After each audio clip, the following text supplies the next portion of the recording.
Hi, I'm Ross Payne and welcome to the Valley Preview. This Friday night, it's the return of City Jeep Night Racing for 2015.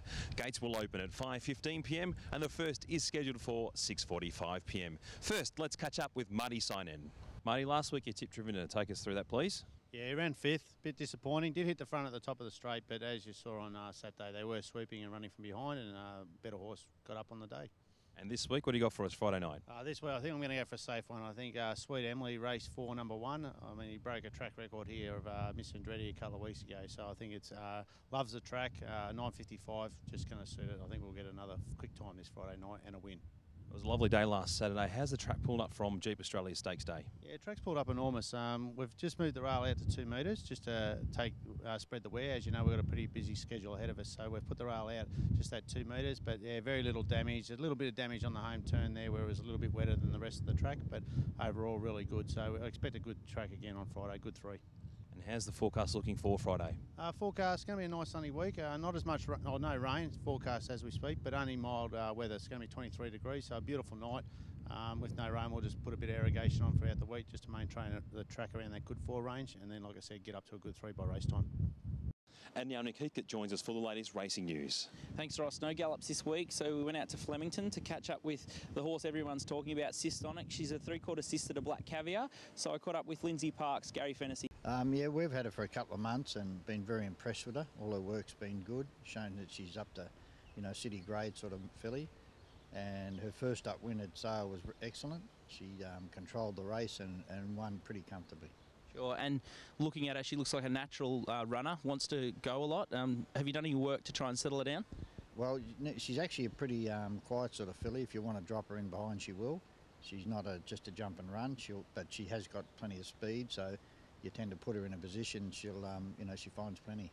And she's entered in the benchmark 64 over 1200 at Moonee Valley. Your confidence levels there? That'll suit her. I think the Valley's a sort of track that, being a night meeting, she'll jump right on the speed. And you could put her anywhere in the race, but she'll probably sit in the first 3 pretty comfortable. And what sort of distance do you think she could step out to, or will you keep her to the shorter distances? Probably just on the family, you'd think probably shorter distances would suit her better. But the way she relaxes and does everything, you'd think she would get easy 14 to a mile. And how does she rank in amongst your 3-year-old fillies? She has only won at Sale, but she's got to show it yet in the city class. But she ranks up there with the better ones. Yeah, and going forward from if she won on Friday night? I think Dave will just sit down with Rob Crabtree and work out where they go from there. But I'd say if she could win that and win comfortably, they'll step up to a lot better class. And in the Jeep 55-second challenge, you've got Tawteen first up. How's she coming back? Yeah, it looks tremendous. She's in good order. She's only had a short break, but has matured a little bit more, I thought. He got a little bit taller, behaving very well, doing everything right, and very fast filly. Sure, she's got some. She got the clubhouse leader, Beachfront there, and Sweet Emily, who's used to have the record. How do you think she'll pose in the run? I think she'll be probably first 3, pretty easy. She could actually lead if she wanted to.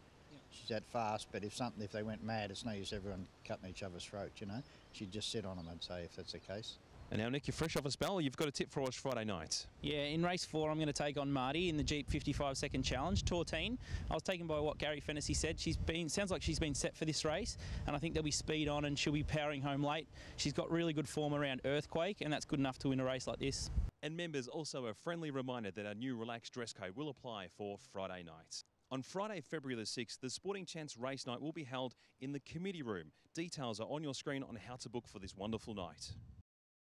For all racing and dining information, please see our website for further information, www.thevalley.com.au. We look forward to seeing you this Friday night at The Valley.